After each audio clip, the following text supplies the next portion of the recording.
제 이름은 은서입니다. 저는 강을 건넜습니다. 같은 강을요. 11번. 처음에는 맨발이었어요.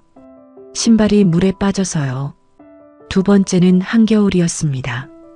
얼음 위를 기어갔어요. 매번 잡혔습니다. 매번 끌려갔어요. 매번 맞았습니다. 그래도 다시 갔어요. 교화소 벽에 줄을 그었습니다. 못으로요. 못이 다르면 손톱으로요. 10개를 그었어요. 11번째는 긋지 않았습니다. 왜 긋지 않았는지는 이야기를 끝까지 들으시면 아실 수 있을 거예요. 지금부터 그 이야기를 시작하겠습니다. 목숨 걸고 자유를 찾아온 탈북민을 구독과 좋아요로 응원해 주세요. 저는 함경북도 회령에서 태어났어요. 두만강이 보이는 마을이었습니다. 강이라고 해서 대단한 걸 상상하시면 안 돼요. 폭이 147m밖에 안 되거든요. 건장한 남자가 헤엄치면 3분이면 건너는 거리였어요. 저는 그 강을 매일 봤습니다. 아침에 눈을 뜨면 보이고 장마당에 나가면 보이고 밤에 잠들기 전에도 보였어요. 강 건너편은 중국이었습니다. 밤이 되면 불빛이 켜졌어요. 하나, 둘이 아니라 수백 개가요. 노란 불빛, 하얀 불빛, 간판 불빛. 마치 축제 같았어요. 우리 마을은 밤이 되면 깜깜했거든요. 전기가 나오는 날이 한 달에 열흘도 안 됐으니까요. 그래서 그 불빛들이 더 선명하게 보였어요. 저는 그 불빛을 볼 때마다 저기도 사람이 사는 거겠지 하고 별 생각 없이 넘겼습니다. 그때는 그랬어요. 저는 어머니와 단둘이 살았어요. 아버지는 제가 11살 때 돌아가셨습니다. 탄광에서 일하시다가 갱도가 무너졌다고 들었어요. 유골도 못 찾았습니다. 어머니는 장마당에서 두부를 만들어 팔았어요. 새벽 3시에 일어나서 콩을 갈고 5시에 두부를 찍어내고 6시에 장마당 자리에 앉았습니다. 두부 한 모에 350원이었어요. 하루에 20모 정도 팔면 그날 먹을 옥수수와 소금을 살 수 있었죠. 30모를 팔면 좋은 날이었습니다. 어머니의 손은 늘 물에 불어 있었어요. 손가락 마디마다 갈라져서 겨울에는 피가 배어 나왔거든요. 저는 그 손이 싫지 않았어요. 그 손이 만든 두부로 제가 자랐으니까요. 그런데 어머니의 몸이 점점 안 좋아졌어요. 처음에는 기침이었습니다. 그냥 마른 기침이겠거니 했어요. 그런데 기침이 멈추지 않았어요. 한 달이 되고 2달이 되고 기침할 때마다 어머니의 등이 흔들렸습니다. 인민병원에 갔어요. 의사라는 사람이 청진기를 대더니 약을 먹어야 한다고 했습니다. 약 이름을 적어줬는데 그 약은 인민병원에 없었어요. 장마당에도 없었습니다. 아무데도 없었어요. 옆집 숙이 아주머니가 말씀하셨어요. 어머니 기침 소리를 듣더니 마당 너머로 조용히 불러서 말했습니다. 강 건너에 가면 약이 있어. 저는 그 말을 처음에 못 알아들었어요. 강 건너가 어디라는 건지. 중국말이야. 영길이나 옌지에 가면 약국이 있대. 돈만 있으면 뭐든 살 수 있다던데. 저는 그날 밤 잠을 못 잤어요. 침대에 누워서 천장을 봤습니다. 어머니의 기침 소리가 들렸어요. 벽 하나 너머에서요. 기침이 한번 시작되면 멈추지 않았습니다. 그 사이사이에 어머니가 숨을 참는 소리가 들렸어요. 제가 깰까봐 이불을 입에 대고 소리를 죽이는 거였습니다. 저는 그 소리를 들으면서 강 건너 불빛을 떠올렸어요. 147m, 헤엄치면 3분, 걸어서 건너도 10분이면 되는 거리. 그 불빛 너머에 어머니 약이 있다면 저는 가야 하는 거 아닌가. 그때 저는 19이었어요. 강을 건너는 게 뭔지 몰랐습니다. 무서운 것도 몰랐어요. 돌아올 수 없을 수도 있다는 것도요. 그냥 어머니 약을 사러 가는 거라고 생각했어요. 약국에 갔다가 돌아오는 거라고. 그게 그렇게 큰일인 줄은 정말 몰랐습니다. 어머니 체중이 38kg이었어요. 제가 업으면 아이를 업은 것 같았습니다. 사람이 이렇게까지 가벼워질 수 있다는 걸 저는 그때 처음 알았어요. 강을 건너는 건 쉬웠어요. 쉬운 게 문제였던 겁니다. 첫 번째로 강을 건넌 건 가을이 막 시작되던 때였어요. 저는 브로커가 뭔지도 몰랐습니다. 그냥 밤에 강을 건너면 되는 줄 알았어요. 숙이 아주머니가 밤에 가라고만 했거든요. 자정이 넘어서 집을 나왔어요. 어머니한테는 말 안 했습니다. 말하면 막을 거니까요. 두만강 변까지는 걸어서 20분이었어요. 강변에 도착하니까 생각보다 물이 낮았습니다. 가을이라 수위가 줄어든 거였어요. 허리까지 왔어요. 9월이었는데 물이 차가웠습니다. 뼈가 시린 정도가 아니라 다리 감각이 사라지는 느낌이었어요. 근데 건넜어요. 진짜 건넜습니다. 발이 중국 땅을 밟는 순간 저는 아무 감흥이 없었어요. 왜냐면 중국 땅이나 북한 땅이나 생긴 게 똑같았거든요. 그냥 흙이었어요. 차이가 있다면 중국 쪽에서는 개 짖는 소리가 들렸어요. 그리고 멀리서 자동차 소리가요. 밤인데 자동차가 다니고 있었습니다. 저는 불빛을 따라 걸었어요. 마을이 나왔습니다. 조선족 마을이었어요. 대문이 열려 있는 집이 하나 있었어요. 마당에 빨래가 널려 있었습니다. 저는 그 집 대문을 두드렸어요. 아주머니가 나오셨어요. 조선말을 했습니다. 어디서 왔어? 회령에서요. 어머니 약을 사러 왔어요. 아주머니 얼굴이 굳었어요. 잠깐 저를 위아래로 쳐다보더니 일단 들어와라고 했습니다. 따뜻한 방에 들어갔어요. 아주머니가 밥을 차려줬습니다. 하얀 쌀밥이었어요. 저는 그 밥을 보고 멈췄습니다. 우리 집에서는 쌀밥을 명절에만 먹었거든요. 그것도 옥수수를 반 이상 섞은 거였어요. 순수한 하얀 쌀밥을 그냥 밤에 차려주는 집이 강 건너 10분 거리에 있었다는 게 저한테는 충격이었습니다. 밥을 먹었어요. 국도 있었습니다. 배추국이었는데 고기가 들어 있었어요. 저는 그 국을 3그릇 먹었습니다. 아주머니가 이불을 깔아줬어요. 오늘은 자고 내일 이야기하자. 저는 따뜻한 이불 속에서 생각했어요. 약국은 어디 있을까? 약을 사면 바로 돌아가야지. 그게 제 계획의 전부였습니다. 다음 날 아침에 눈을 떴는데 방문 밖에서 남자 목소리가 들렸어요. 중국어였습니다. 알아듣지는 못했지만 톤이 낮고 딱딱했어요. 문이 열렸습니다. 초록색 제복을 입은 남자 둘이 서 있었어요. 공안이었습니다. 아주머니가 신고한 거였어요. 저는 그 순간을 아직도 기억해요. 아주머니가 부엌에 서 있었거든요. 눈이 마주쳤어요. 아주머니가 고개를 돌렸습니다. 밥을 차려주고 이불을 깔아주고 내일 이야기하자고 해놓고 새벽에 신고한 거였어요. 손목에 플라스틱 결속줄이 채워졌습니다. 얇은 건데 살에 파고들었어요. 차에 태워졌습니다. 차 안에 저 말고도 사람이 있었어요. 여자 5명이었습니다. 다들 젊었어요. 다들 조용했어요. 차가 두만강 쪽으로 달렸습니다. 중국에서 잡히면 바로 북한으로 보내요. 강 건너서 북한 군인한테 넘기는 거예요. 트럭으로 옮겨 탔어요. 철판 바닥이었습니다. 엉덩이가 부딪힐 때마다 뼈에 직접 닿는 것 같았어요. 트럭 안에 여자가 12명이었습니다. 아무도 말이 없었어요. 그때 옆에 앉은 여자가 저를 쳐다봤어요. 26쯤 되어 보였습니다. 얼굴이 마른데 눈이 또렷했어요. 보통 사람의 눈이 아니었어요. 여러 번 이 트럭을 타본 사람의 눈이었습니다. 그 여자가 조용히 제 쪽으로 몸을 기울이더니 귀에 대고 말했어요. 몇 번째야?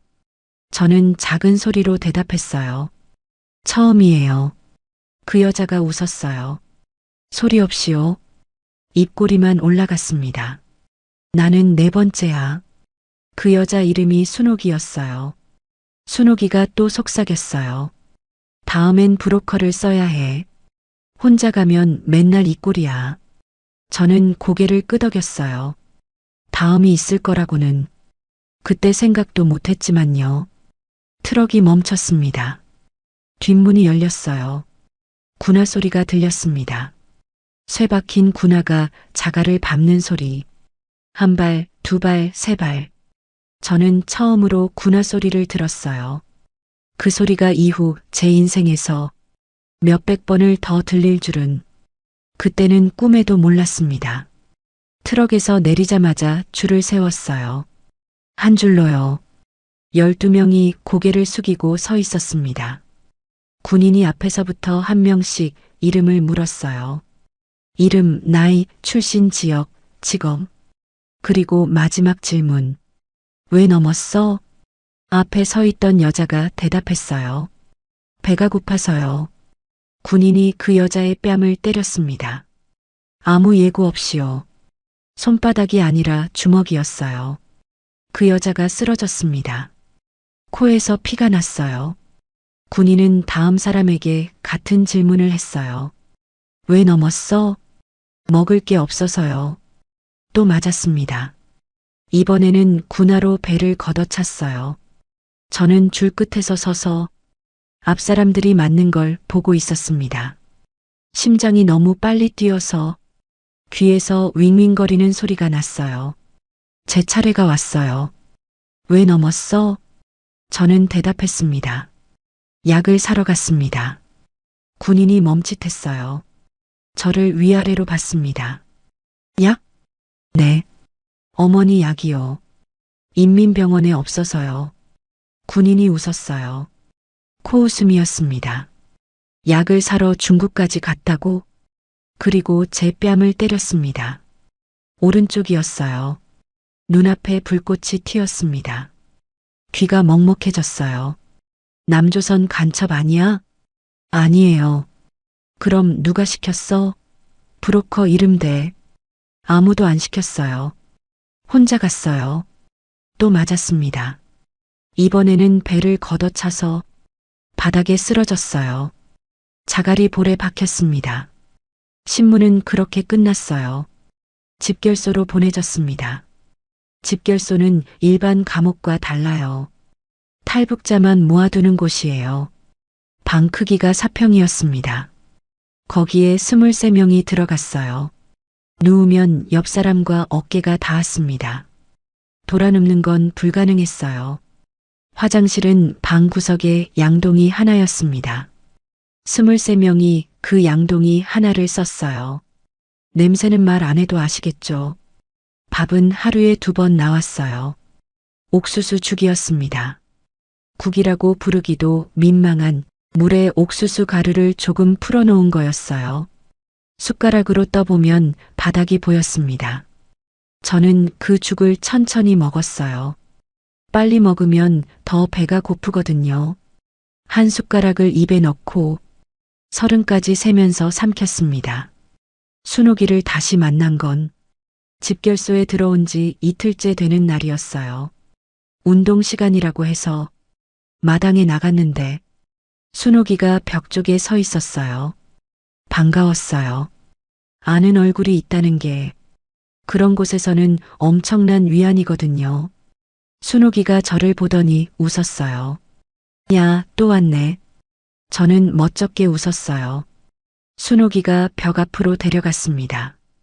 콘크리트 벽이었어요. 회색이고 곳곳에 금이 가 있었어요. 순옥이가 벽 한 귀퉁이를 가리켰어요. 거기에 줄이 4개 그어져 있었습니다. 못으로 긁은 자국이었어요. 이거 내 거야. 4개의 줄.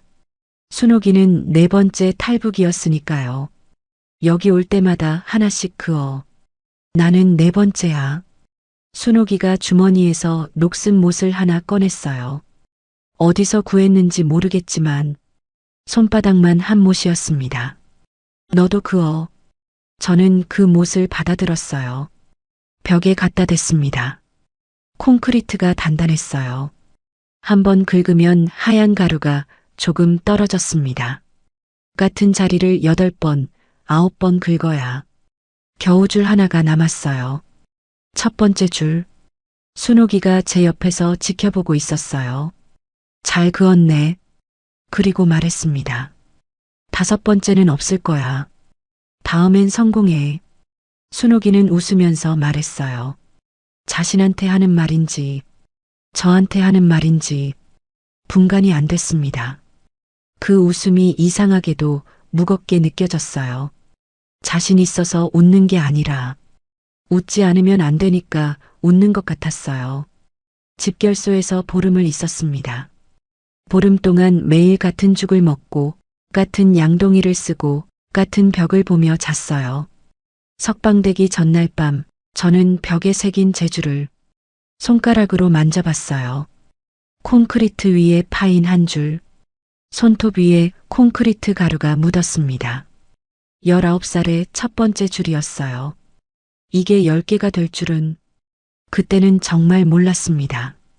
석방되는 날 아침 순옥이가 저한테 다가왔어요. 나는 다른 데로 보내진대. 연락 못할 수도 있어. 저는 고개를 끄덕였어요.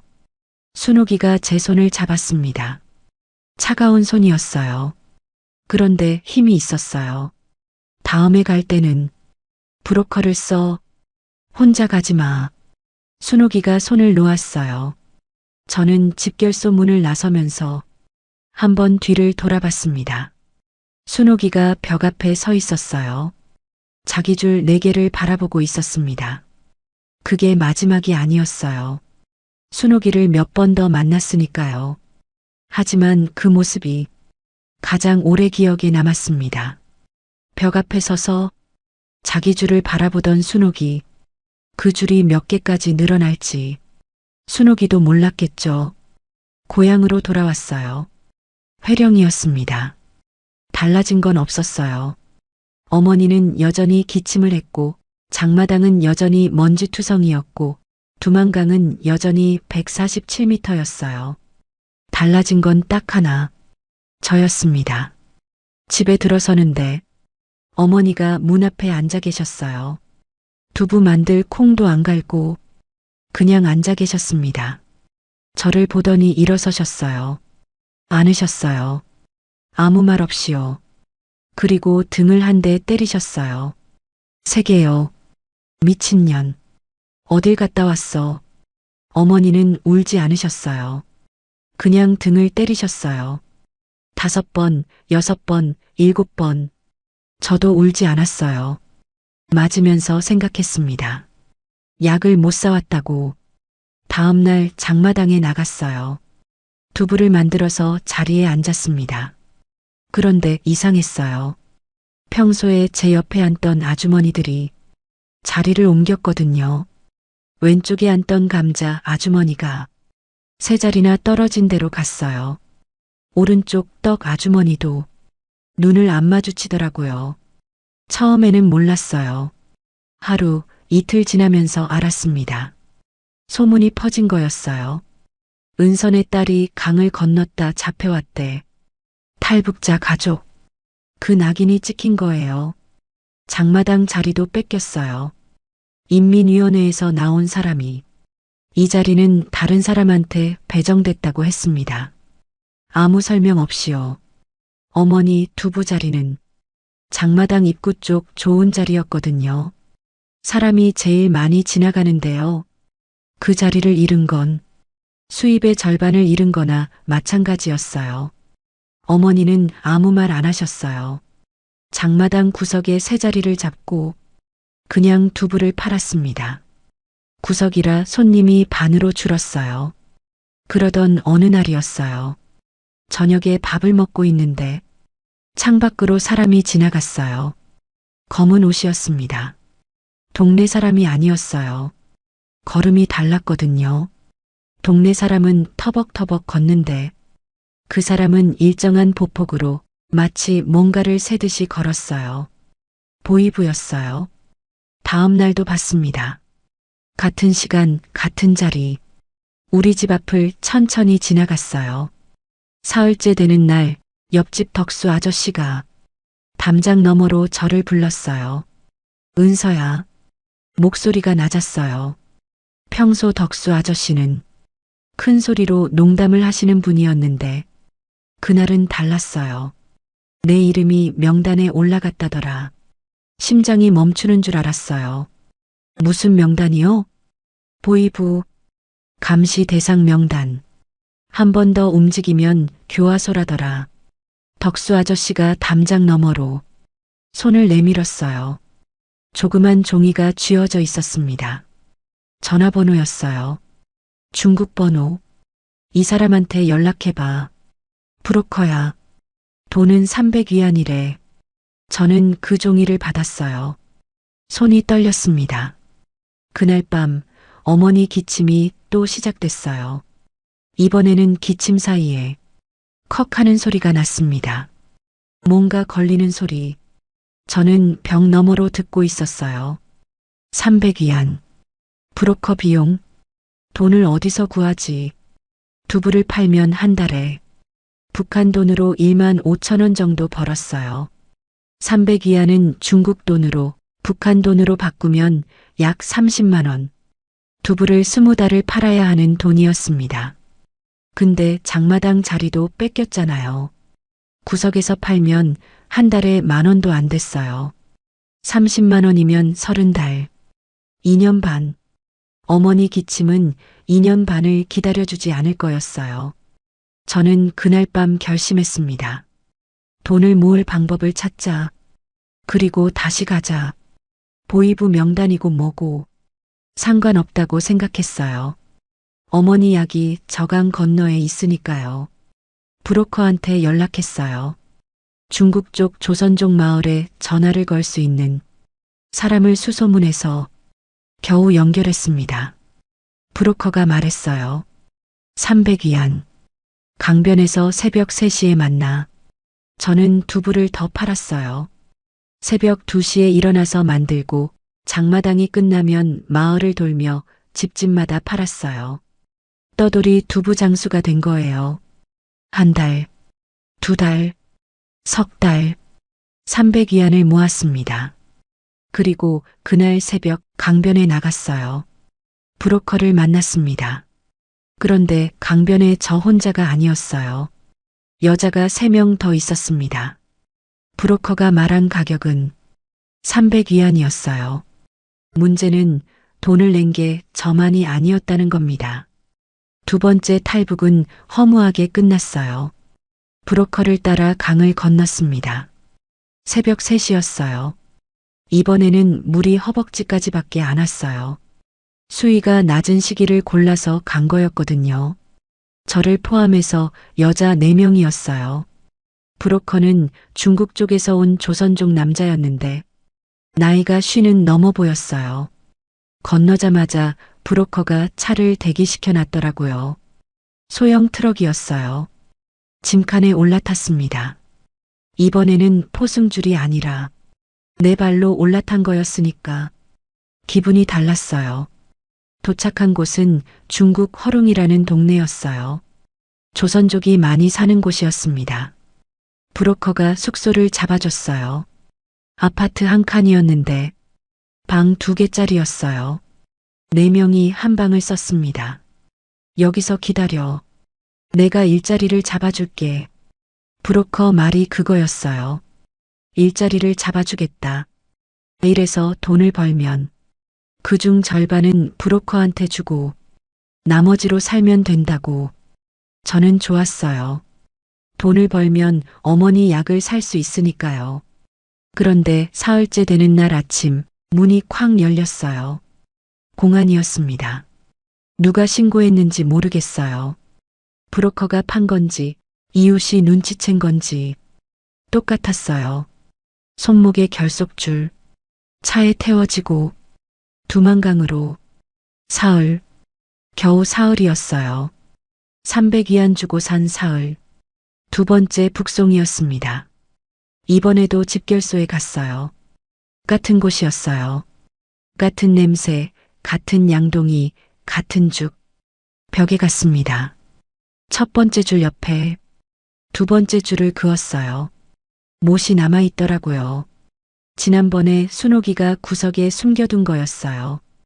두 번째 줄을 그으면서 순옥이 생각이 났어요. 순옥이는 어디 있을까? 다섯 번째를 갔을까? 성공했을까? 보름 만에 풀려났습니다. 집에 돌아오니 어머니 기침이 더 심해져 있었어요. 기침할 때 손수건을 입에 댔는데 손수건에 붉은 게 묻어 있었습니다. 피었어요. 저는 그 손수건을 보고 다시 가기로 했어요. 당장요. 세 번째는 달랐어요. 순옥이를 다시 만났거든요. 장마당에서 우연히 마주쳤어요.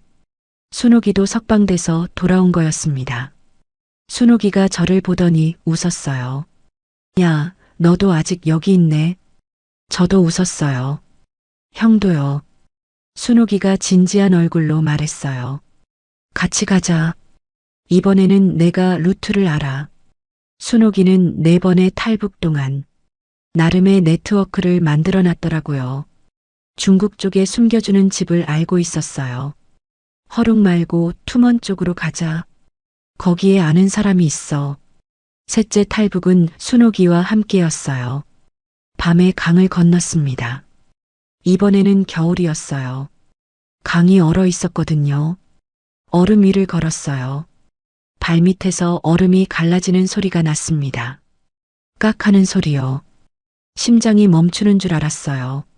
순옥이가 제 손을 잡았어요. 천천히 가. 뛰면 깨져. 얼음 위에서 손을 잡고 걸었습니다. 영하 28도의 밤이었어요. 입에서 나오는 숨이 얼굴에 얼어붙었어요. 속눈썹에 성의가 꼈습니다. 건넜어요. 중국 투먼 쪽 마을에 도착했습니다. 순옥이 아는 집이었어요.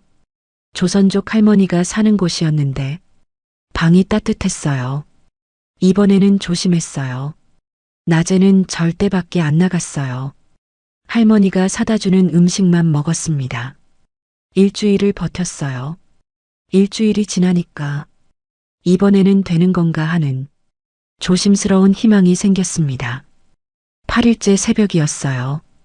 개 짖는 소리가 들렸습니다. 한 마리가 아니라 여러 마리가요. 동시에요. 순옥이가 먼저 일어났어요. 창문으로 내다봤습니다. 순옥이 얼굴이 굳었어요. 공안이야. 나가. 뒷문으로 뛰었습니다. 마당을 넘고 골목을 뛰었어요. 순옥이가 앞에서 달렸습니다. 저는 뒤에서 따라갔어요. 근데 골목 끝에 차가 서 있었어요. 앞뒤로 막힌 거였어요. 잡혔습니다. 또 트럭이었어요. 또 철판 바닥이었어요. 또 포승줄이었어요. 이번에도 순옥이와 나란히 앉았습니다. 트럭이 출발했어요. 덜컹거리면서 두만강 쪽으로 달렸습니다. 순옥이가 제 손을 잡았어요. 꽉요. 아팠어요. 순옥이 손이 떨리고 있었습니다. 4번이나 이걸 해본 사람의 손이 떨리고 있었어요. 순옥이가 말했어요. 다음에도 같이 가자. 저는 고개를 끄덕였어요. 그게 순옥이한테 들은 마지막 말이었어요. 집결소에 들어갔습니다. 이번에는 같은 방이 아니었어요. 순옥이는 다른 쪽으로 끌려갔습니다. 5회 이상 탈북자는 분리수감이라고 간수가 말했어요. 순옥이는 5번째였거든요. 저는 벽에 갔어요. 3번째 줄을 그었습니다. 그리고 역한 벽을 귀를 대고 들었어요. 순옥이가 거기 있는지 확인하려고요. 아무 소리도 안 들렸어요. 그러다 간수가 복도를 지나가면서 명단을 읽었어요. 김순옥, 이송. 어디로 이송되는 건지 물을 수 없었어요. 저는 벽에 귀를 댄 채로 한참을 앉아 있었습니다. 순옥이가 잡아줬던 손을 내려다봤어요. 손바닥에 순옥이 손톱 자국이 남아 있었습니다. 빨갛게요. 그 자국이 사라지기 전에 순옥이가 돌아올 줄 알았어요. 사라졌어요. 자국도, 순옥이도. 세 번째 북송 이후로 처벌이 달라졌어요. 집결소가 아니라 교화소에 보내졌습니다. 교화소는 집결소와 차원이 다른 곳이에요. 집결소는 보름이면 나왔어요. 교화소는 석 달이었습니다. 그리고 석 달 내내 일을 했어요. 강제 노동이었습니다. 새벽 5시에 기상이에요. 기상하면 바로 줄을 서요. 줄 서서 밖으로 나가면 산이 보였어요. 돌산이었습니다. 거기서 돌을 깼어요. 큰 돌을 쪼개서 작은 돌로 만들고 그 돌을 져서 아래로 날랐습니다. 돌 하나가 15kg이었어요. 등에 지면 허리가 꺾일 것 같았습니다. 그걸 하루에 14시간 했어요. 새벽 5시부터 저녁 7시까지 점심시간 30분. 그 30분 동안 옥수수 죽을 먹었어요. 죽이라고 부르기도 민망했습니다. 물에 옥수수 가루를 풀어놓은 건데 숟가락으로 떠보면 거의 투명했어요. 그 안에 옥수수 알갱이를 찾으면 그날은 운이 좋은 날이었습니다. 체중이 빠졌어요. 처음 들어갈 때 48kg이었는데 한 달 만에 43kg, 2달 만에 41kg. 뼈가 보이기 시작했어요. 갈비뼈가요. 손목을 잡으면 엄지와 중지가 겹쳐졌습니다. 거울이 없어서 제 얼굴은 못 봤지만 다른 사람들 얼굴을 보면 다들 해골 같았어요. 저도 그랬겠죠. 어느 날 돌을 지고 내려오는데 다리에 힘이 풀렸어요. 무릎이 접히면서 넘어졌습니다. 등에 진 돌이 저를 덮쳤어요. 왼쪽 손목에서 뚝 소리가 났어요. 뼈가 부러진 건지 금이 간 건지 그때는 몰랐어요. 그냥 아팠습니다. 눈앞이 하얘질 정도로요. 간수가 왔어요. 일어나. 저는 왼손을 쓸 수가 없었어요. 오른손으로 바닥을 짚고 일어났습니다.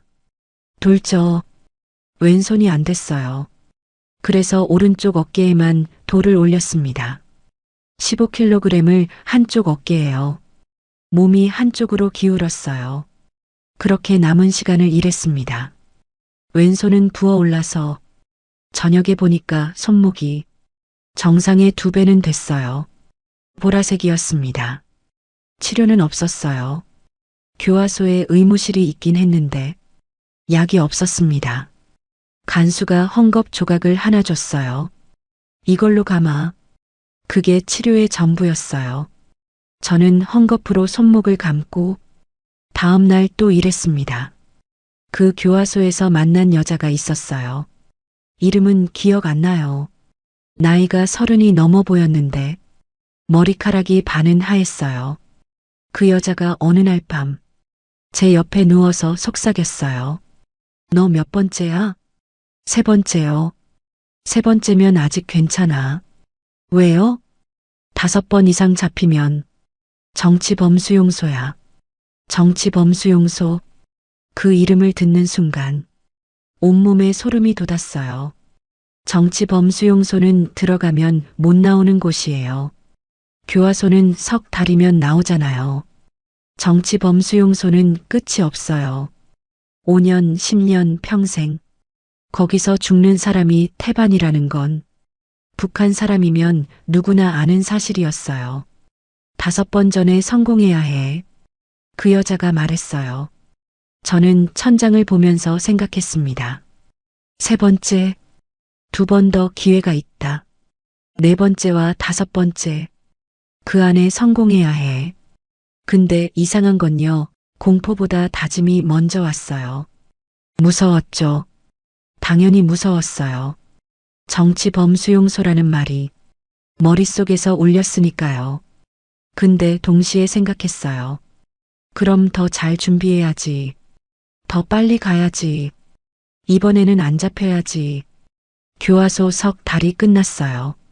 석방되는 날 저는 벽에 갔습니다. 세 번째 줄 옆에 네 번째 줄을 그었어요. 못이 많이 달아 있었습니다.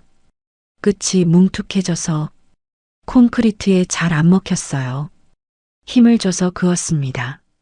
손가락 끝에서 피가 났어요. 못이 아니라 살을 긁은 거였습니다.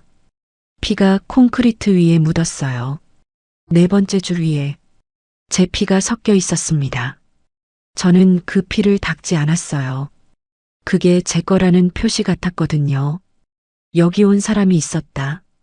4번 왔다. 아직 안 죽었다. 그런 뜻이었어요.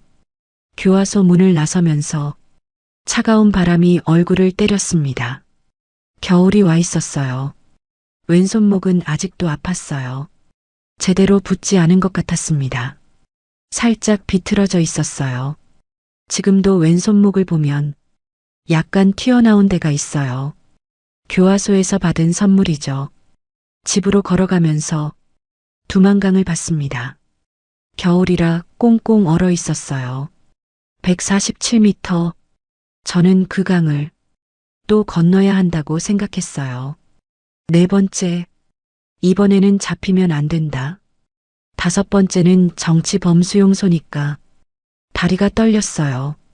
추워서 떠는 건지 무서워서 떠는 건지 구분이 안 됐습니다. 근데 멈추지는 않았어요. 집으로 걸었습니다. 어머니가 기다리고 계셨어요. 석 달 만에 본 어머니는 더 야위셨어요. 체중이 36kg이 됐을 것 같았어요. 팔이 제 손목보다 가늘었습니다. 어머니가 저를 보더니 기침을 하셨어요. 기침 끝에 커억 소리가 났습니다. 피가 섞인 가래였어요. 저는 그 소리를 듣고 마음을 굳혔습니다. 네 번째, 이번에는 반드시 네 번째 탈북은 전략이 달라졌어요. 이전 세 번은 솔직히 무작정이었습니다. 강을 건너고 숨고 잡히고 그 반복이었어요. 네 번째부터는 머리를 썼어요. 우선 시간대를 바꿨습니다. 이전에는 새벽에 갔거든요. 새벽이 가장 안전하다고 생각했으니까. 근데 아니었어요. 새벽은 국경경비대가 가장 집중하는 시간이에요. 탈북자가 새벽에 움직인다는 걸 경비대도 알거든요. 그래서 저는 저녁 8시에 갔어요. 해가 지고 어둑해졌지만 아직 자정은 아닌 시간. 경비대 교대 시간이 10시였거든요. 8시에서 10시 사이가 가장 느슨한 시간대라는 걸 3번 잡히면서 배운 거였어요. 강을 건넜습니다. 이번에는 수위가 높아서 목까지 물이 올라왔어요. 숨을 참으면서 건넜습니다. 중국에 도착해서 바로 마을로 안 갔어요. 강변에서 1km 떨어진 옥수수밭에 숨었습니다. 옥수수 줄기 사이에 웅크리고 새벽까지 기다렸어요. 영하 12도의 밤이었습니다. 젖은 옷이 얼어붙었어요. 몸이 떨리는 게 아니라 경련이 왔어요. 새벽에 움직였습니다. 마을을 피해서 산길로 갔어요. 이전에는 마을로 바로 갔다가 잡혔잖아요.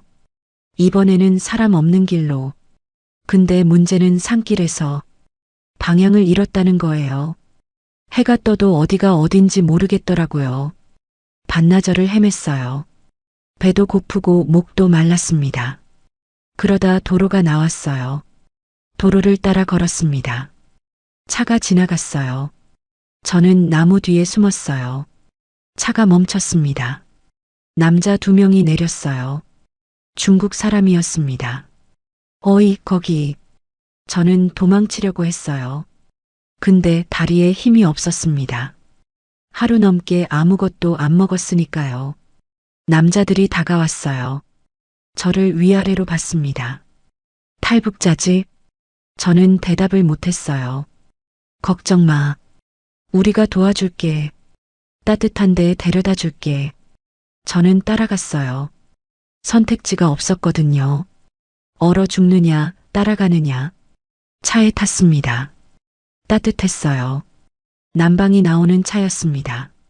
저는 그 온기에 정신을 놓을 뻔했어요. 도착한 곳은 허름한 건물이었어요. 방이 여러 개 있었는데 방마다 여자들이 있었습니다. 다들 젊었어요. 다들 마른 얼굴이었어요. 인신매매단이었습니다. 저를 도와주겠다고 한 그 남자들이 탈북 여성을 모아서 파는 사람들이었어요.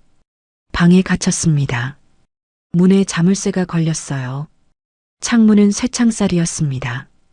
첫날 밤 옆방에서 울음소리가 들렸어요. 다음 날은 비명이었어요. 셋째 날 남자가 와서 문을 열었습니다. 너 내일 사람이 와. 예쁘게 하고 있어. 사람이 온다는 건 저를 사러 온다는 뜻이었어요. 저는 그날 밤에 도망쳤어요. 화장실 창문이었습니다. 쇠창살이 있었는데 한쪽이 녹슬어서 흔들렸거든요. 밤새 흔들어서 빼냈어요. 손이 다 까졌습니다. 창문으로 빠져나왔어요. 맨발이었습니다.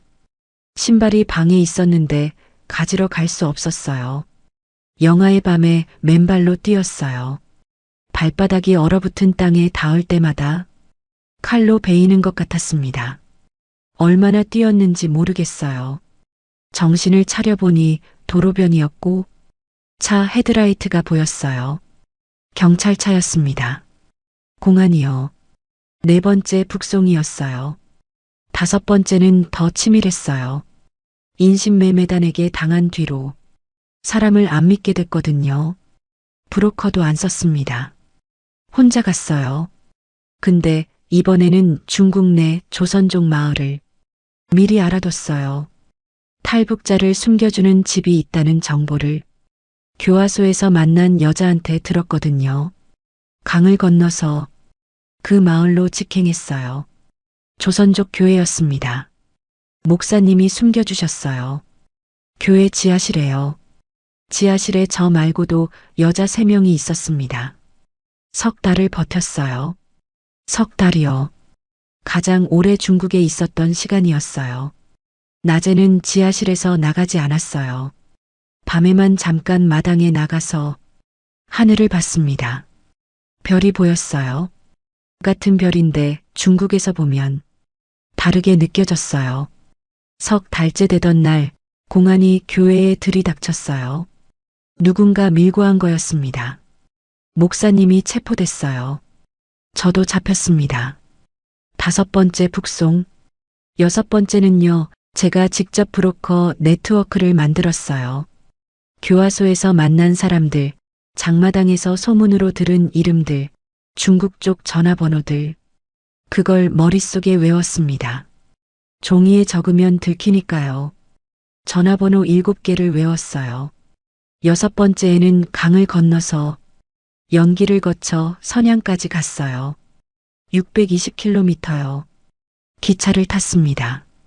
가짜 신분증은 없었지만 모자를 눌러 쓰고 중국어로 네와 아니오만 외워서 관문을 넘겼어요. 선양까지 도착했을 때 됐다고 생각했어요.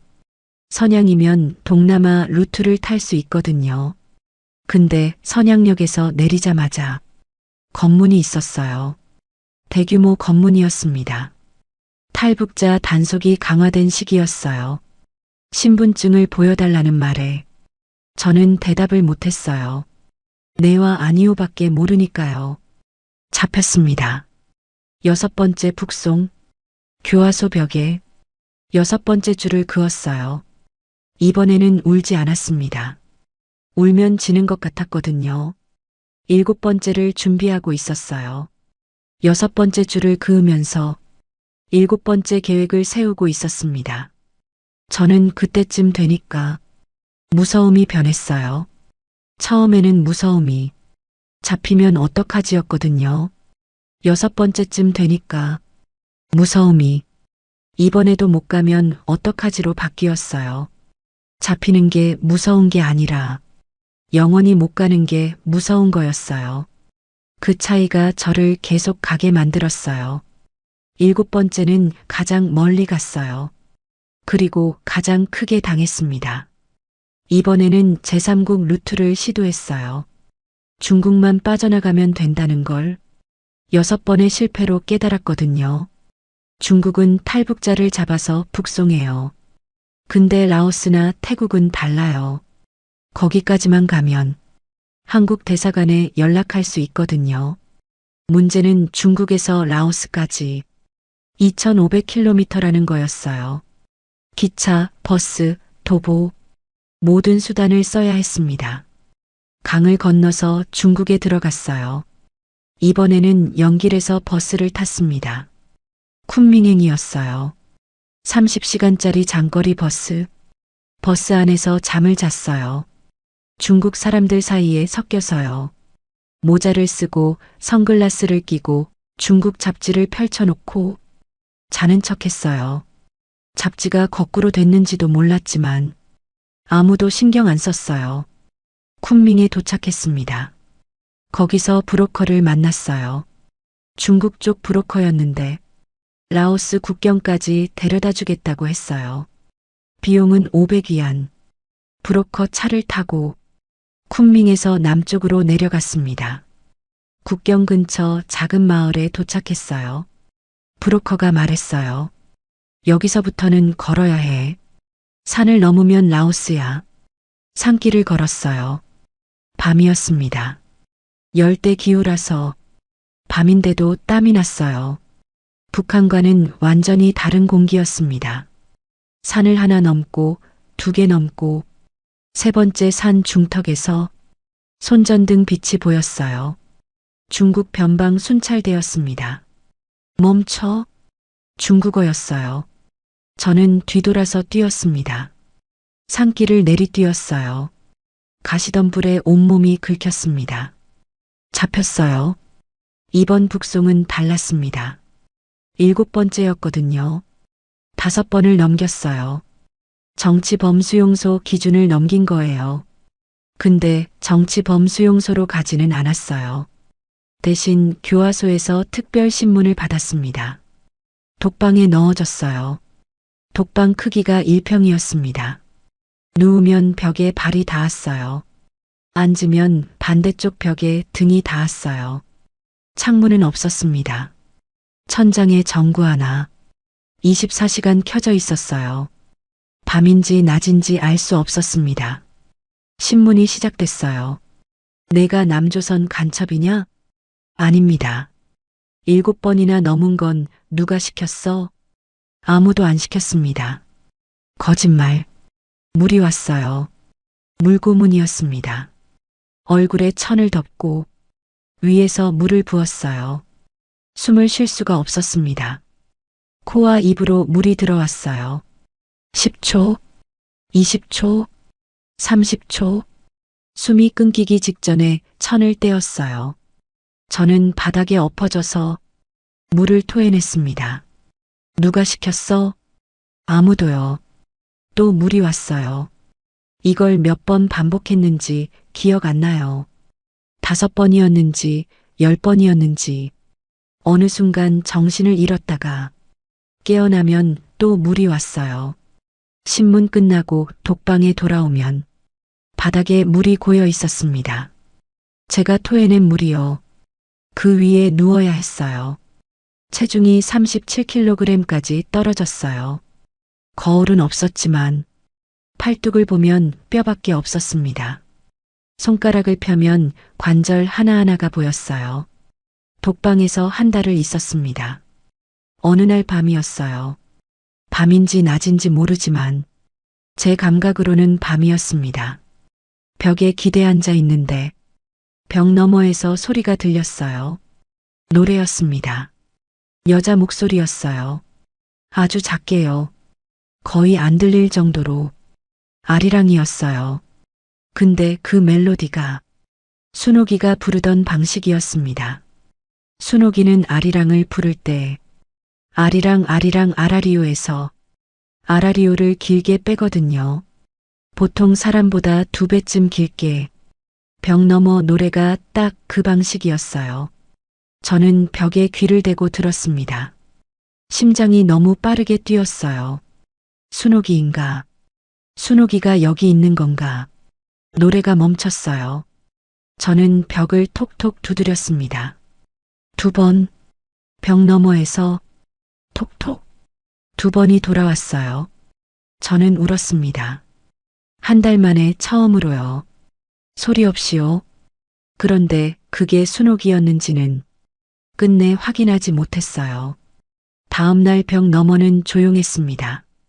톡톡을 해도 아무 대답이 없었어요. 이송됐을 수도 있고 처음부터 순옥이가 아니었을 수도 있어요. 근데 저는 그 노래가 순옥이었다고 믿어요. 지금도요. 독방에서 벽에 줄을 그어야 했어요. 7번째. 근데 못이 없었습니다.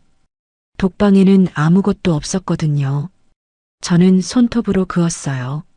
콘크리트 벽에 손톱을요. 1번, 2번, 3번.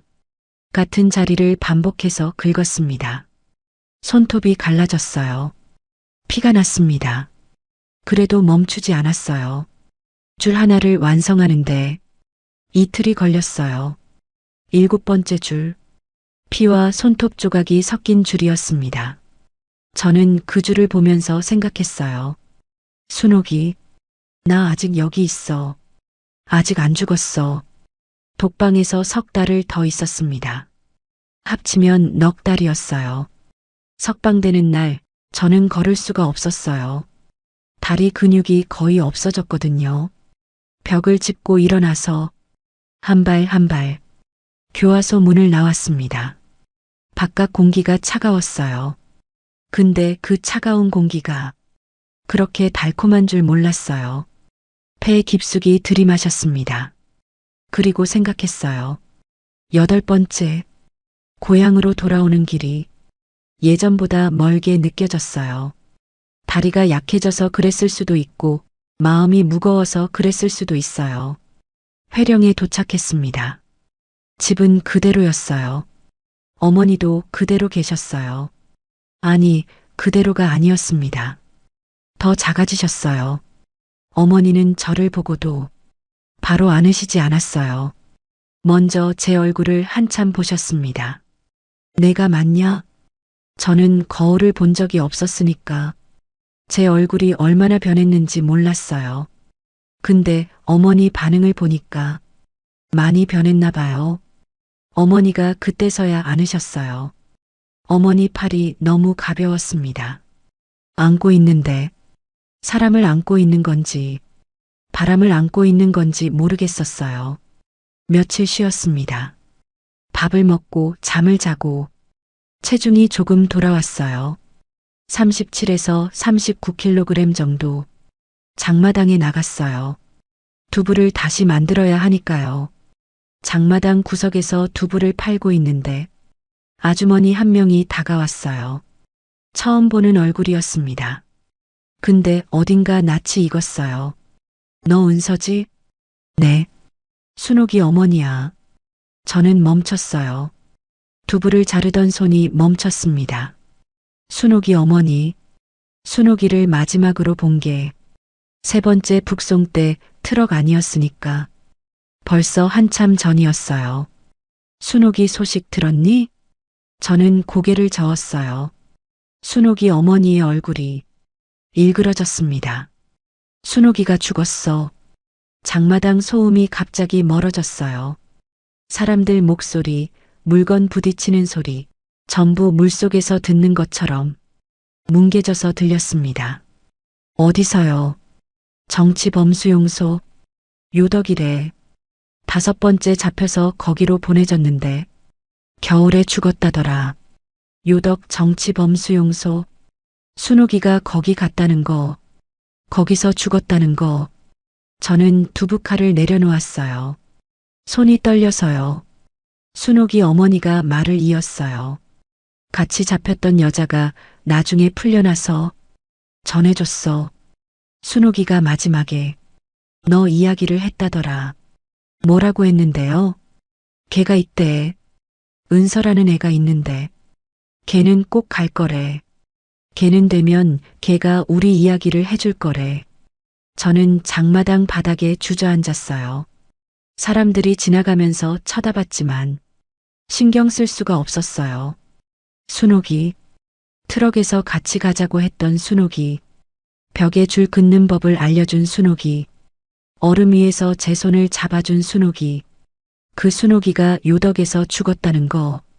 겨울에, 추위에, 저는 울었어요. 장마당 한복판에서요. 사람들이 다 보는 데서요. 두부가 흘러내렸어요. 무릎 위에 두부물이 고였습니다. 그 물이 따뜻했어요. 눈물보다 따뜻했습니다. 한참을 울었어요. 울다가 생각했습니다. 순옥이가 제 이야기를 했다고, 은서는 꼭 갈 거라고, 은서가 우리 이야기를 해줄 거라고, 그 말이 제 가슴에 박혔어요. 모처럼요. 교화소 벽에 줄 긋던 그 모처럼. 저는 일어섰어요. 두부물을 닦고 칼을 집어들고 8번째를 가야 했어요. 순옥이 말대로 저는 꼭 가야 했습니다. 8번째 탈북은 순옥이를 위한 탈북이었어요. 강을 건너서 중국에 들어갔습니다. 이번에는 연길이 아니라 투먼에서 남쪽으로 내려갔어요. 장춘까지 기차로 갔습니다. 장춘에서 다시 기차를 갈아타서 쿤밍까지, 쿤밍에서 버스로 라오스 국경 근처까지. 이번에는 2주를 버텼어요. 라오스 국경 50km 앞까지 갔습니다. 근데 국경 검문이 강화돼 있었어요. 버스에서 전원 하차시켜서 신분증 확인을 했습니다. 잡혔어요. 8번째 북송, 9번째는 더 멀리 갔어요. 같은 루트였는데 이번에는 쿤밍에서 육로가 아니라 트럭 짐칸에 숨어서 국경을 넘으려 했어요. 라오스까지는 성공했습니다. 라오스 땅을 밟았어요. 처음으로 제3국 땅을 밟은 거였습니다. 근데 라오스에서 태국까지 또 넘어야 했어요. 라오스도 탈북자를 중국으로 돌려보내는 경우가 있거든요. 라오스에서 태국 국경까지 80km 도보로 갔어요. 밀림이었습니다. 밀림에서 이틀을 걸었어요. 모기에 온몸이 물렸습니다. 열대 모기예요. 물린 자리가 계란만큼 부어올랐어요. 이틀째 밤에 라오스 군인에게 발각됐습니다. 중국으로 돌아갔어요. 중국에서 북한으로 9번째 북송, 교화소 벽에 9번째 줄을 그었어요. 이번에는 순옥이 이름도 함께 새겼습니다. 줄 옆에 작은 글씨로 순옥, 못으로 한 글자 한 글자, 콘크리트에 한글이 새겨졌어요. 순옥아, 나 아직 못 갔어. 근데 포기 안 해. 내가 해달라고 한 거 내가 꼭 할 거야. 줄 9개. 그리고 순옥. 벽에 새겨진 이름이 거기 남아있을 거예요. 교화소가 철거되지 않는 한 그 벽을 지금도 볼 수 있다면 이 이야기를 믿어주실 수 있을 텐데 저는 그 벽 앞에서 처음으로 다짐이 아니라 약속을 했어요. 다짐은 나한테 하는 거고 약속은 누군가한테 하는 거잖아요. 순옥이한테 약속했어요. 꼭 가겠다고, 가서 말하겠다고, 내가 여기 있었다고, 내가 살았다고, 내가 웃었다고. 10번째는 완전히 다른 루트였어요. 9번의 실패를 돌아보면 패턴이 있었거든요. 첫 번째부터 9번째까지 전부 남쪽 루트였어요. 중국을 남쪽으로 종단해서 라오스나 태국으로 가는 방식. 근데 그 루트는 2500km예요. 기차, 버스, 도보, 중간에 검문이 수열 번, 어딘가에서 한 번만 걸리면 끝이에요. 10번째는 북쪽으로 갔습니다. 몽골 루트였어요. 몽골은 중국 북쪽에 있잖아요. 두만강을 건너서 중국에 들어간 다음 북서쪽으로 올라가면 몽골이에요. 몽골에 도착하면 한국 대사관에 연락할 수 있거든요. 문제는 중국에서 몽골까지 고비 사막을 넘어야 한다는 거였어요. 고비 사막. 세계에서 5번째로 큰 사막. 사막을 넘는다는 건 며칠을 걸어야 한다는 뜻이에요. 물도 없고 그늘도 없고 사람도 없는 곳을요. 저는 이번에 혼자가 아니었어요. 영미라는 여자를 만났습니다. 장마당에서요. 영미도 탈북자였어요. 7번째라고 했습니다. 나도 이번에 몽골로 가려고. 같이 가자. 영미는 저보다 5살 많았어요. 얼굴이 강했습니다. 눈이 날카로웠어요. 7번이나 잡힌 사람의 눈이었어요. 순옥이 이후로 처음으로 같이 가자라는 말을 들었어요. 저는 고개를 끄덕였습니다. 준비를 했어요. 물 500ml 페트병 4개, 2리터, 사막에서 이틀 분량이었어요. 빵 5개, 나침반 하나. 나침반은 영미가 구했어요. 어디서 구했는지 안 물어봤습니다. 그런 건 안 묻는 게 규칙이에요. 강을 건넜어요. 10번째였습니다. 두만강을 건너는 건 이쯤 되면 일상 같았어요. 중국에 들어가서 기차를 탔습니다. 이번에는 내몽골 방향이었어요. 얼레나우터라는 중국 마이너스 몽골 국경 도시까지 기차로 갔습니다. 국경 도시에서 내려서 사막으로 들어갔어요. 밤이었습니다. 낮에는 기온이 38도까지 올라가서 걸으면 죽어요. 밤에만 걸어야 했어요. 밤 기온은 영하 8도였습니다. 낮에 38도, 밤에 영하 8도. 온도 차이가 46도예요. 첫날 밤은 별이 진짜 많았어요. 서울에서는 상상도 못할 만큼요. 하늘 전체가 우유를 뿌린 것 같았어요. 은하수가 보였습니다. 영미가 별을 가리켰어요. 저거 봐. 북극성? 저쪽이 북쪽이야. 우리는 반대쪽으로 가면 돼. GPS가 없었어요. 별이 유일한 나침반이었습니다. 걸었어요. 모래가 아니라 자갈이었어요. 고비 사막은 모래 사막이 아니라 자갈 사막이거든요. 신발 밑으로 돌이 굴러갔습니다. 첫째 밤에 20km를 걸었어요. 새벽이 되자 날이 밝아오기 시작했고 기온이 올라갔습니다. 큰 바위 그늘에 숨었어요. 낮 동안은 거기서 잤습니다. 잔다기보다 쓰러져 있었어요. 물을 아꼈어요. 500ml짜리 한 병을 하루에 반만 마셨어요. 목이 탔습니다. 입술이 갈라졌어요. 침을 삼키면 모래 맛이 났습니다. 둘째 밤 또 걸었어요. 근데 별이 안 보였어요. 구름이 낀 거였습니다. 방향을 잃었어요. 나침반이 있었는데 영미가 떨어뜨린 거예요. 걷다가 주머니에서 빠진 건지 모래에 묻힌 건지 어두워서 찾을 수가 없었어요. 은서야, 나침반 잃어버렸어. 영미 목소리가 떨렸어요. 7번 탈북한 사람의 목소리가 떨리고 있었습니다. 저는 하늘을 봤어요. 구름 사이로 별이 하나 보였습니다. 북극성인지 아닌지 확신이 없었어요. 저거 따라가자. 확신이 없어도 걸어야 했어요. 멈추면 죽으니까요. 셋째 날 새벽이었어요. 물이 거의 다 떨어졌습니다. 마지막 페트병에 물이 3cm 남았어요. 영미가 먼저 마시라고 했어요. 저는 영미가 먼저 마시라고 했어요. 결국 반씩 나눠 마셨습니다. 한 모금 반이었어요. 입술에 물이 닿는 순간 목 안쪽이 열리는 느낌이었어요. 그 한 모금이 평생 마신 물 중에 가장 달았습니다. 걸었어요. 다리가 안 움직였지만 걸었어요. 영미가 제 팔을 잡아줬습니다. 저도 영미 팔을 잡았어요. 서로 기대서 걸었어요.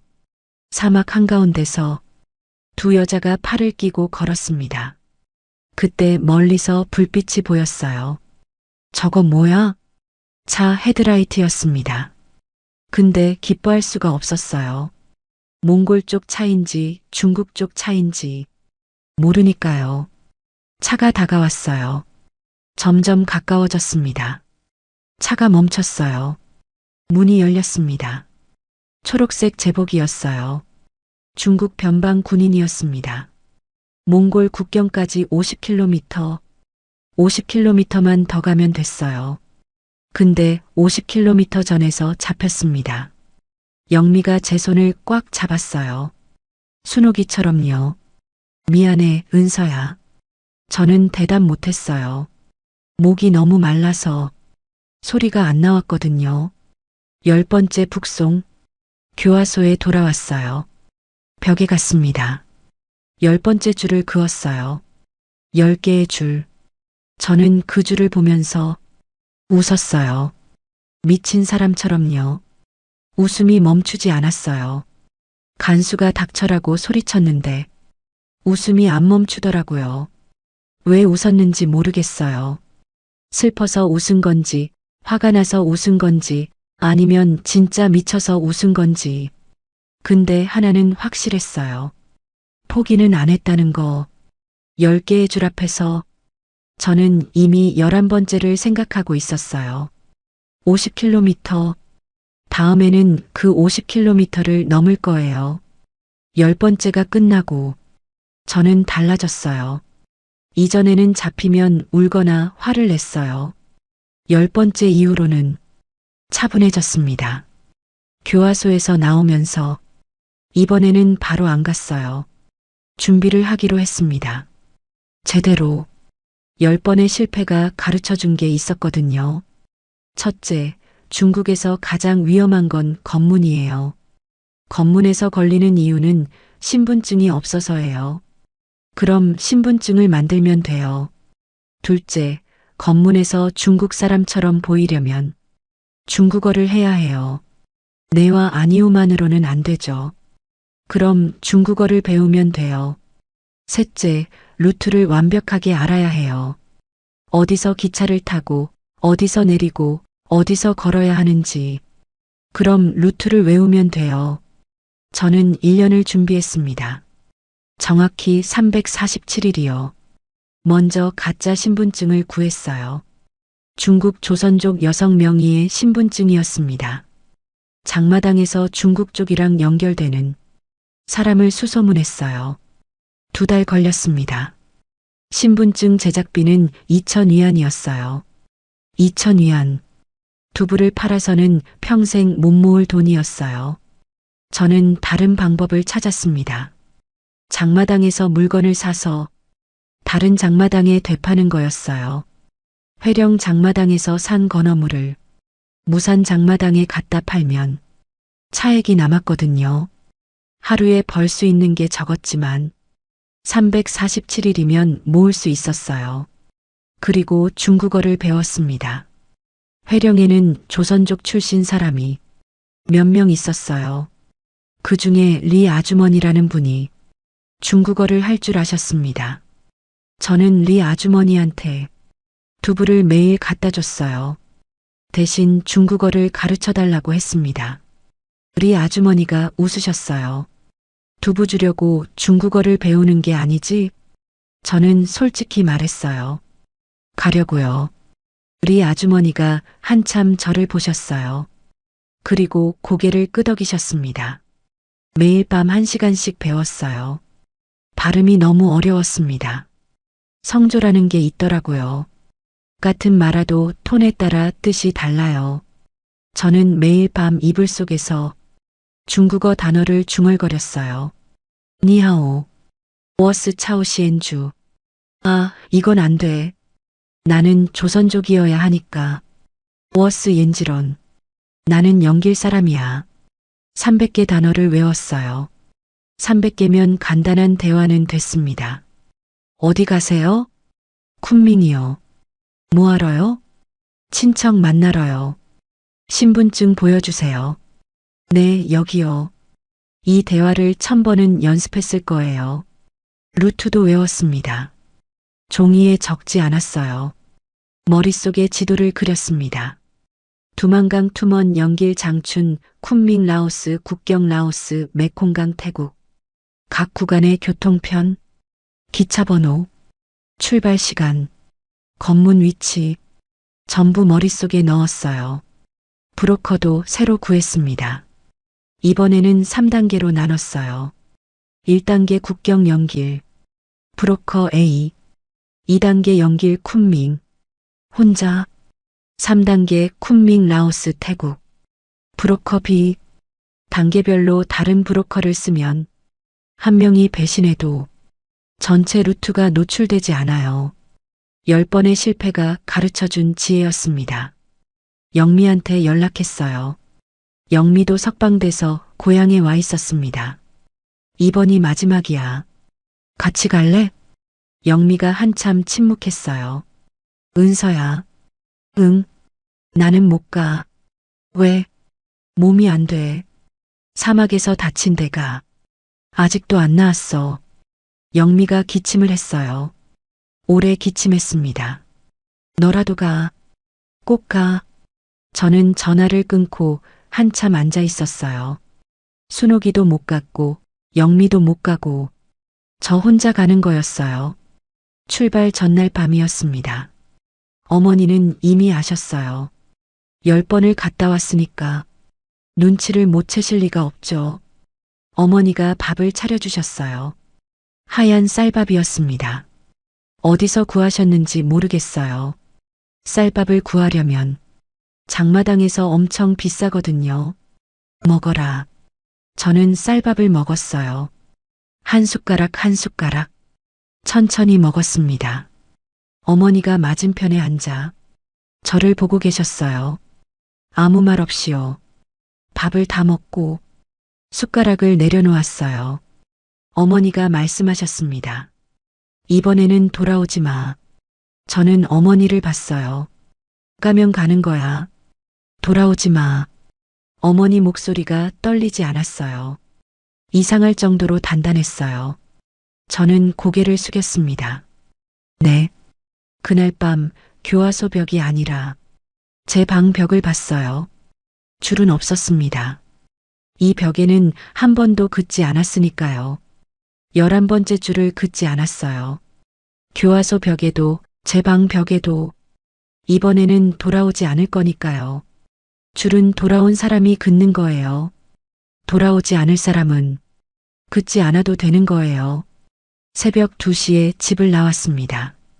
어머니는 자는 척 하고 계셨어요.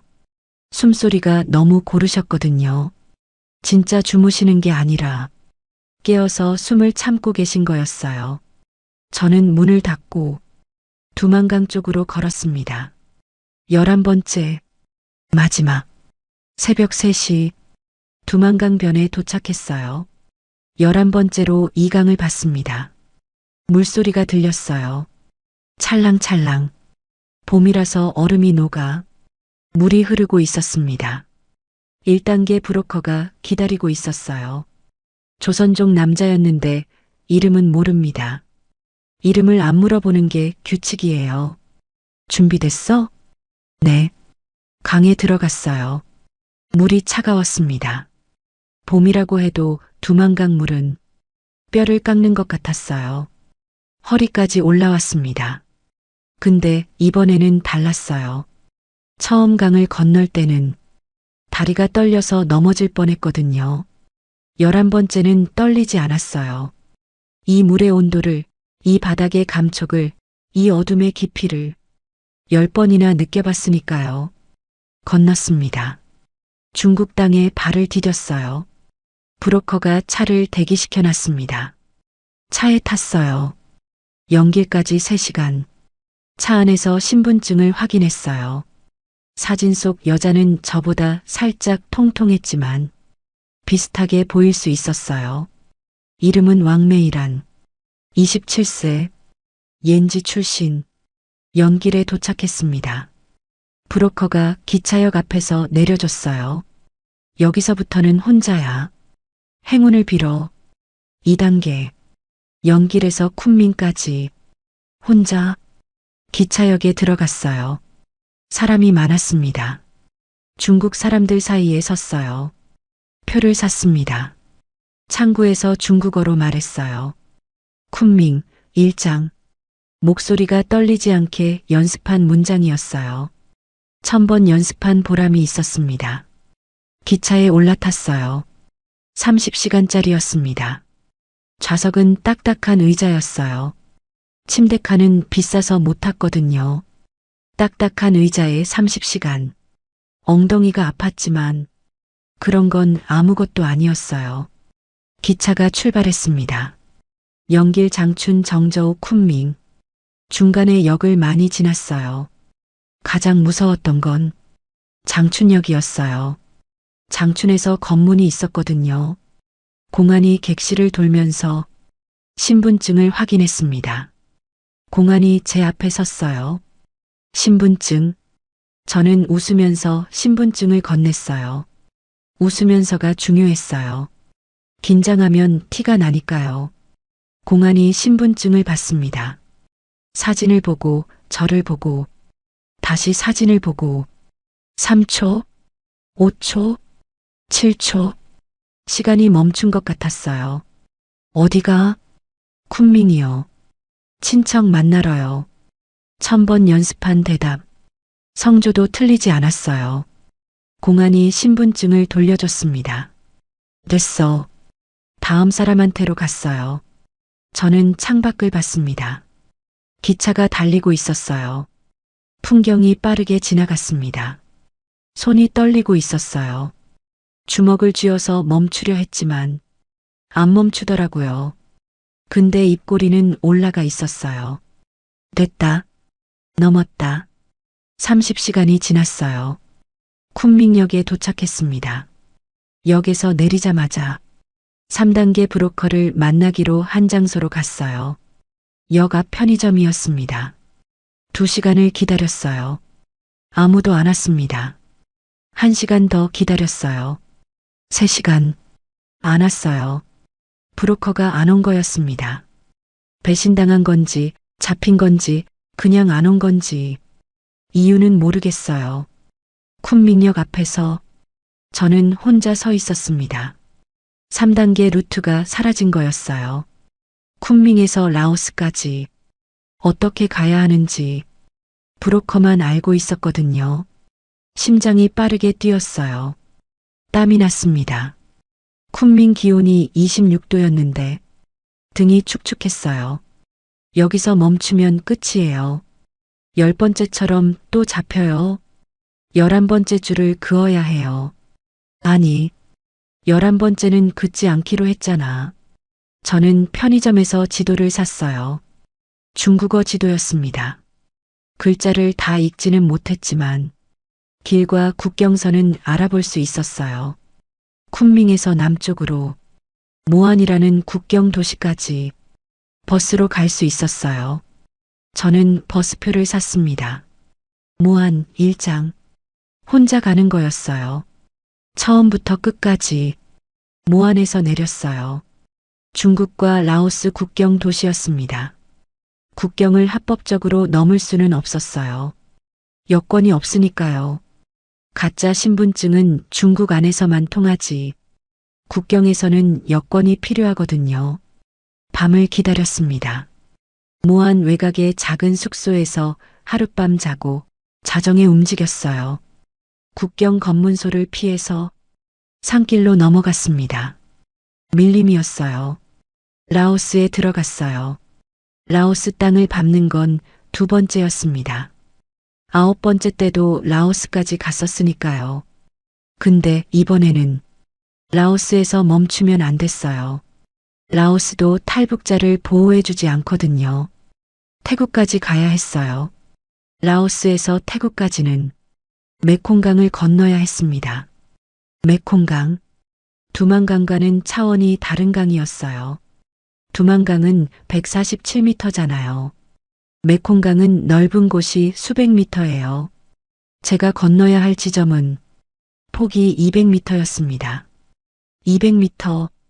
그리고 저는 수영을 못해요. 두만강은 걸어서 건넜거든요. 물이 허리까지밖에 안 왔으니까요. 메콩강은 걸어서는 안 되는 깊이였어요. 라오스 쪽 강변 마을에서 튜브를 하나 구했어요. 검은색 고무 튜브. 지름이 80cm 정도 됐어요. 트럭 타이어 속에 들어가는 그거요. 그게 제 배였습니다.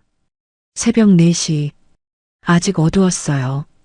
강변에 섰습니다. 메콩강 물소리가 들렸어요. 두만강 물소리와 달랐습니다. 두만강은 찰랑거렸는데 메콩강은 웅웅거렸어요. 물의 양이 달랐거든요. 저는 튜브를 물에 띄우고 위에 엎드렸어요. 발로 물을 찼습니다. 앞으로 나갔어요. 물이 따뜻했어요. 수온이 24도 정도였습니다. 두만강 물에 비하면 온천이었어요. 근데 따뜻한 게 무섭더라고요. 따뜻한 물이 저를 끌어당기는 것 같았어요. 부드럽게 감싸면서 가라앉아도 괜찮아라고 속삭이는 것 같았어요. 50m쯤 갔을 때 함께 건너는 사람들이 보였어요. 저 말고도 서너 명이 있었거든요. 라오스에서 만난 탈북자들이었어요. 각자 튜브를 들고 왔습니다. 100m쯤 갔을 때 앞서가던 남자가 건너편에 도착했어요. 강변에 올라서더니 뒤를 돌아보지 않았어요. 그냥 숲을 속으로 사라졌습니다. 뒤도 안 돌아봤어요. 150m 태국 강변이 보이기 시작했어요. 나무가 보였습니다. 풀이 보였어요. 50m만 더 가면 됐어요. 그때 튜브에서 소리가 났어요. 시. 바람이 빠지는 소리였습니다. 어디선가 구멍이 난 거였어요. 강물에 뭔가 날카로운 게 있었는지 아니면 원래 낡은 튜브였는지 튜브가 점점 꺼졌어요. 몸이 물속으로 내려갔습니다. 가슴까지, 어깨까지, 턱까지. 저는 수영을 못해요. 10번의 탈북 동안 수영을 배울 기회가 없었거든요. 물이 입까지 올라왔어요. 코로 숨을 쉬었습니다. 물이 코에 들어왔어요. 팔을 휘저었어요. 물장구라고 할 수도 없는 그냥 허우적거림이었습니다. 태국 강변이 보였어요. 50m, 아니 40m. 근데 몸이 가라앉고 있었어요. 물속에서 눈을 떴어요. 갈색 물이었습니다. 아무것도 안 보였어요. 다시 수면 위로 올라왔어요. 숨을 들이마셨습니다. 물과 공기가 같이 들어왔어요. 기침이 나왔습니다. 함께 건너던 사람들은 이미 태국 강변에 도착해 있었어요. 아무도 뒤를 안 돌아봤습니다. 저는 혼자 물속에 있었어요. 그때 순옥이 생각이 났어요. 같이 가자.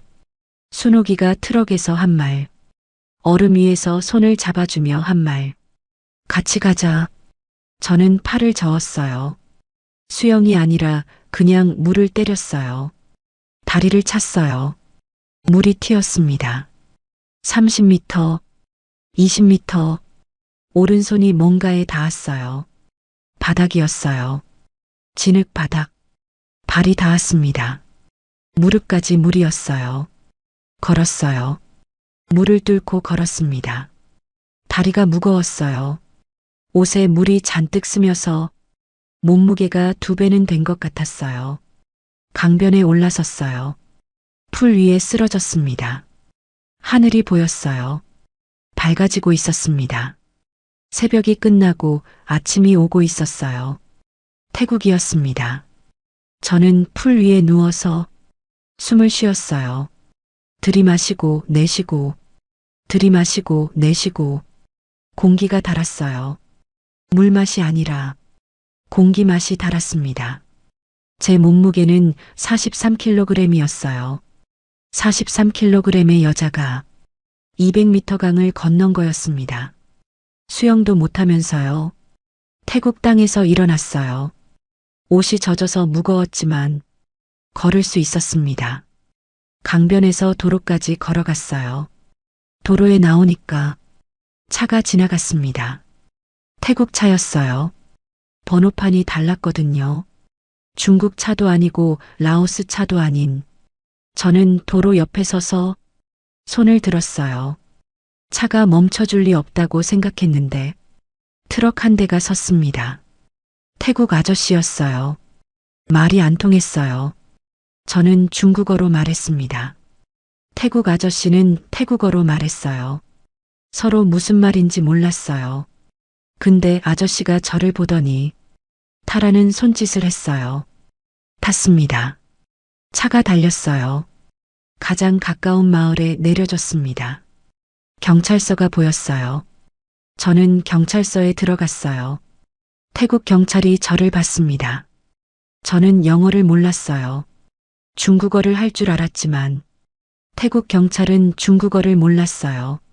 저는 유일하게 아는 영어 문장을 말했어요. 탈북자들 사이에서 전해 내려오는 문장이었습니다. 외우라고 해서 외운 거예요. I am North Korean. I want to go to South Korea. 경찰이 멈칫했어요.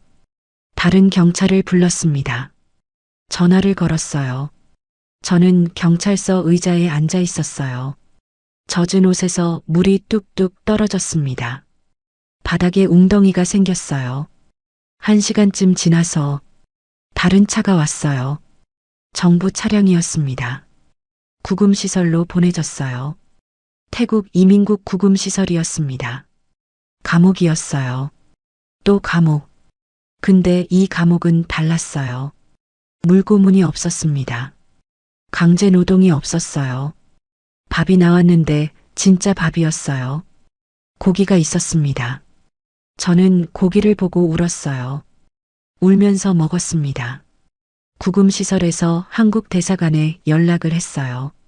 북한 이탈 주민이 태국에 도착했다. 기다렸습니다. 하루, 일주일, 한 달, 2달, 석 달, 87일을 기다렸어요. 87일 동안 매일 같은 생각을 했어요. 정말 한국에 갈 수 있는 건가? 혹시 또 돌려보내지는 않을까? 여기서도 잡히면 어떡하지? 잠이 안 왔어요. 눈을 감으면 트럭 소리가 들렸습니다. 군화 소리가 들렸어요. 왜 넘었어? 라는 목소리가 들렸어요. 87일째 되는 날 아침이었어요. 간수가 문을 열었습니다. 은서. 밖에 남자 한 명이 서 있었어요. 정장을 입고 있었습니다. 한국어로 말했어요. 안녕하세요. 주 태국 한국 대사관에서 왔습니다. 한국어였어요. 저는 한국어를 알아들었습니다. 조선말이니까요. 같은 말이에요. 근데 그 사람 한국어는 제가 아는 조선말과 조금 달랐어요. 부드러웠어요. 톤이 둥글었어요. 한국에 가실 수 있습니다. 저는 그 말을 듣고 멈췄어요. 한국 갈 수 있다. 정말요? 네. 비행기표가 준비됐습니다. 비행기. 저는 비행기를 타본 적이 없었어요. 비행기가 어떻게 생겼는지도 사진으로만 봤어요. 그날 오후에 공항으로 갔습니다. 방콕 수완나품 공항이었어요. 공항이 너무 컸어요. 천장이 높고 바닥이 반짝거리고 사람이 수천 명이었습니다. 여행 가방을 끄는 사람들, 웃는 사람들, 커피를 마시는 사람들. 저는 비닐봉지 하나를 들고 있었어요. 구금시설에서 준 옷 한 벌이 전부였거든요. 비행기에 탔습니다. 좌석에 앉았어요. 좌석이 부드러웠어요. 교화소 콘크리트 바닥도 트럭 철판 바닥도 아닌 쿠션이 있는 좌석이었습니다. 비행기가 이륙했어요. 몸이 뒤로 밀렸습니다. 창밖으로 태국 땅이 멀어졌어요. 작아지고 작아지고 구름 위로 올라갔습니다. 창밖이 하였어요. 구름 바다였습니다. 저는 손바닥을 펼쳤어요. 거기 있었습니다. 10개의 흉터, 교화소 벽에 못으로, 손톱으로, 피로 새겼던 줄들이 벽이 아니라 제 손에 남아 있었어요. 벽에 새길 때마다 못이 손바닥을 긁었었거든요. 그게 흉터가 된 거였어요. 10개. 하나, 둘, 셋, 넷, 다섯, 여섯, 일곱, 여덟, 아홉, 열. 각각 깊이가 달랐어요. 색도 달랐어요. 첫 번째 줄은 거의 안 보였고, 7번째 줄이 가장 깊었습니다. 독방에서 손톱으로 그었으니까요. 11번째 줄은 없었어요. 제가 긋지 않았으니까요. 근데 있잖아요. 11번째는 새기지 않아도 됐어요. 제 몸 전체가 11번째 줄이니까요. 왼손목에 비틀어진 뼈, 발바닥에 동상 흉터, 등에 채찍 자국, 갈비뼈 밑에 군화 자국. 그 전부가 11번째 줄이었어요. 비행기 창밖으로 바다가 보였습니다. 그리고 멀리 육지가 보이기 시작했어요. 한국이었습니다. 저는 손바닥을 오므렸어요. 10개의 줄을 감쌌습니다. 주먹을 쥐었어요. 순호가 나간다. 인천공항에 내렸어요. 비행기 문이 열리고 통로를 걸어 나왔습니다. 공항이 넓었어요. 방콕 공항보다 더 넓었어요. 바닥이 거울처럼 반짝거렸습니다. 천장에서 하얀 빛이 쏟아졌어요. 사람들이 지나갔어요. 빠르게요. 여행 가방을 끌면서, 전화를 하면서, 커피를 들고, 아무도 저를 안 봤어요. 비닐봉지 하나 든 여자를 아무도 신경 쓰지 않았습니다. 근데 그게 좋았어요. 아무도 저를 잡으려 하지 않으니까요. 군화 소리가 안 들렸어요. 왜 넘었어? 라고 묻는 사람이 없었어요. 저는 공항 의자에 앉았어요. 한참을 앉아 있었습니다. 다리가 떨렸어요. 긴장이 풀린 거였어요. 11번의 강, 10번의 북송, 교화소, 독방, 물고문, 사막, 메콩강. 그 전부가 끝났다는 게 실감이 안 났어요. 여기가 한국이라는 게 믿기지 않았습니다. 옆에 자판기가 있었어요. 음료 자판기였습니다. 버튼을 누르면 음료가 나온다고요. 돈을 넣으면요. 저는 돈이 없었어요. 그냥 자판기를 바라봤습니다. 직원분이 다가왔어요. 괜찮으세요? 한국어였어요. 부드러운 한국어. 네. 저는 웃으려고 했는데 웃음이 안 나왔어요. 대신 눈물이 나왔습니다. 직원분이 물 한 병을 사서 주셨어요. 여기요. 저는 물을 받았어요. 뚜껑을 돌려 열었습니다. 한 모금 마셨어요. 물이었습니다. 그냥 물. 근데 달았어요. 고비 사막에서 마지막으로 마신 반 모금보다 달았어요. 하나원에 갔습니다. 탈북자 정착 교육시설이에요. 방이 있었어요. 저만의 방이요. 사평이었는데 교화소 사평에 23명이 아니라 사평에 저 혼자였어요.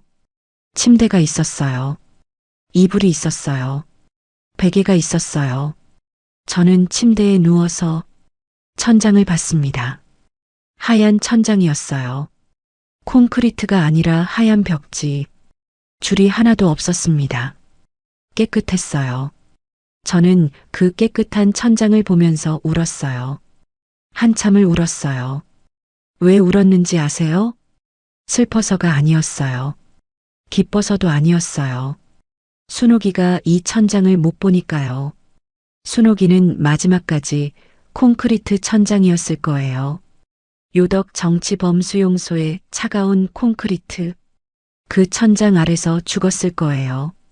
저는 하얀 천장 아래 누워있고 순옥이는 회색 천장 아래 묻혀있고 그게 너무 미안했어요. 하나원 교육이 끝나고 작은 원룸에서 살기 시작했어요. 일을 했습니다. 식당에서 설거지를 했어요. 편의점 야간 알바를 했어요. 낮에 공부하고 밤에 일했습니다. 시간이 지났어요. 어느 날이었습니다. 인터넷에서 탈북자 유튜브 채널을 봤어요. 자기 이야기를 하는 사람들이 있었어요. 저도 해볼까? 순옥이가 말했잖아요. 걔가 우리 이야기를 해줄 거래. 저는 카메라 앞에 앉았어요. 작은 방이었습니다. 벽에 아무것도 없었어요. 깨끗한 벽. 카메라에 빨간 불이 켜졌습니다. 저는 말하기 시작했어요. 저는 11번 강을 건넜습니다. 멈췄어요. 숨을 쉬었습니다. 10번은 돌아왔고 한 번은 도착했어요. 카메라 렌즈가 저를 보고 있었어요. 그 렌즈 너머에 누군가가 있을 거라고 생각했습니다. 저와 함께한 사람이 있었어요. 이름이 순옥이었습니다. 목소리가 떨렸어요. 순옥이는 저한테 같이 가자고 했어요. 근데 같이 가지 못했어요. 눈물이 나왔어요. 닦지 않았습니다. 순옥이는 요덕에서 죽었어요. 겨울에 카메라 앞에서 울었어요. 처음으로 사람들 앞에서 순옥이 이야기를 한 거였습니다. 순옥이가 마지막에 제 이야기를 했대요. 은서는 꼭 갈 거래. 은서가 우리 이야기를 해줄 거래. 저는 손바닥을 카메라 앞에 펼쳤어요. 10개의 흉터가 보였습니다. 이게 제 줄이에요. 교화소 벽에 새겼던 줄이 여기 남아 있어요.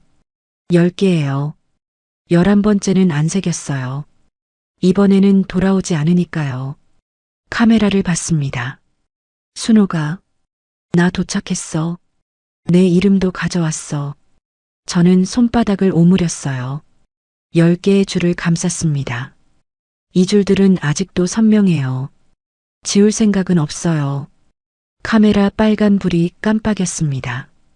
저는 마지막으로 말했어요. 제 이름은 은서입니다. 저는 11번 강을 건넜습니다. 그리고 지금 여기 있습니다. 목숨 걸고 자유를 찾아온 탈북민을 구독과 좋아요로 응원해 주세요.